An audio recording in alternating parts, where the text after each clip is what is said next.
Magandang araw kay Ma'am Eden Leonor. Ma'am Eden, ito na po yung sewing machine natin, ma'am. Ito po, ma'am, yung pa-freebies natin. At mayroon po tayong papel dito kung saan nyo po ako pwede i-PM. Ayan.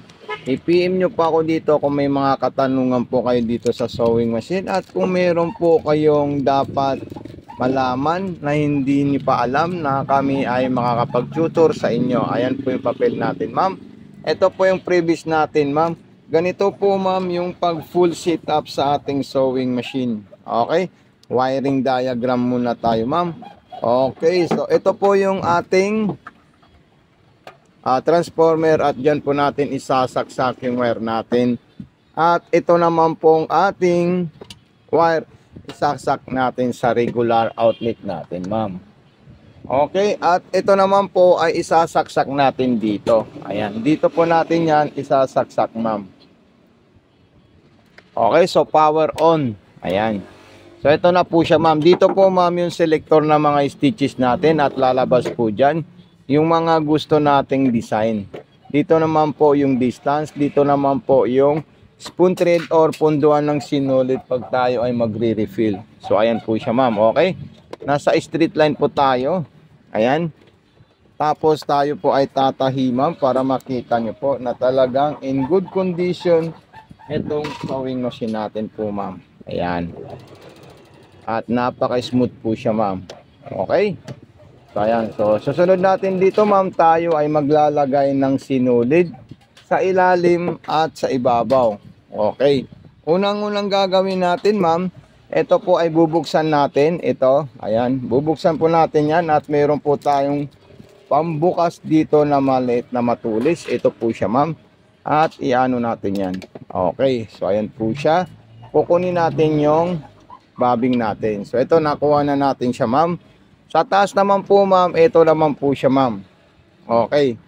Ito po yung sinulid natin at ilalagay natin dito. Mayroon po tayong stopper dito. Ayan. Then, step 1, ayun sa likod. Step 2, kailangan sagad at maipit dito. Ayan. Step 3, andito po siya. Ayan. Step 4, dire-diretso na po dito, ma'am. Ayan. Then, butas na po ng karayom natin itutusok. Straight line papunta na po dun, ma'am. Okay? Pwede nyo rin po ito gamitin. Itong automatic shooter. Need nyo lang po siya pag-aralan po, ma'am. Sunod natin, ito naman po yung bobbing natin. Ilalagay natin dito yan, ma'am. At mayroon po tayong indicator dito na dadahalin natin sa bandang kaliwa yung sinulid natin. Okay, so ikutin natin itong hand wheel natin, ma'am, para makain niya po yung sinulid sa ilalim. Okay? Pababa, forward, ayan po siya, ma'am. Okay?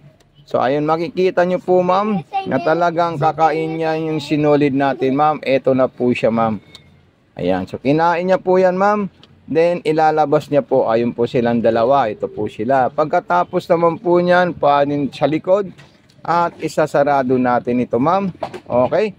Huwag nyo po, ma'am, kalimutan mag-unbox kahit ma-exing video lang po para magawang po namin ng content at ma-mention namin yung pangalan nyo at kami ay magpapasalamat sa iyo. Okay, yung mga multiple stitches natin, nandito siya lahat, ma'am. Huwag po kayo mag-alala, ma'am Eden. Nandito po kami para supportan po kayo dito at alalayan sa makinang nabili nyo sa Mato Sewing Machine Store. Ayan, so napakaganda at napakabilis po ang performance ng ating sewing machine. Ayan, napaka-solid talaga siya, ma'am. Okay, so tingnan nyo po, ma'am, grabe. Panalong-panalo po kayo dito, ma'am, sa presyo natin at dito sa unit. Ang ganda. Okay, sa pang-aging niya at sa lahat ng design ng ating sewing machine, wala pong kakupas-kupas po, ma'am. Aging, ang ganda ng performance ng pang-aging niya. Ayan. Button holder din, napaka-perfect din po siya, ma'am. Grabe, ang solid talaga nito, ma'am. Okay? So ako po ay nagpapasalamat kay Ma'am Eden dahil siya ay nagtiwala sa Mato Sewing Machine. At nandito na po yung lahat ng pa-previous natin. Wala pong kulang yan at wala pong mamimissing dito sa mga previous niya po, ma'am. Okay, so ayan na po siya, ma'am. Then ito po yung foot pedal natin, ma'am. Ayan. Bago na po yung foot pedal na binigay namin sa'yo. Hindi na po siya second hand. Okay? So, impacking lang natin siya, ma'am, para ma-ready to ship na natin siya, ma'am. Okay? So, God bless po, ma'am. And Happy New Year po, ma'am. Kami Okay? yakang nggeun.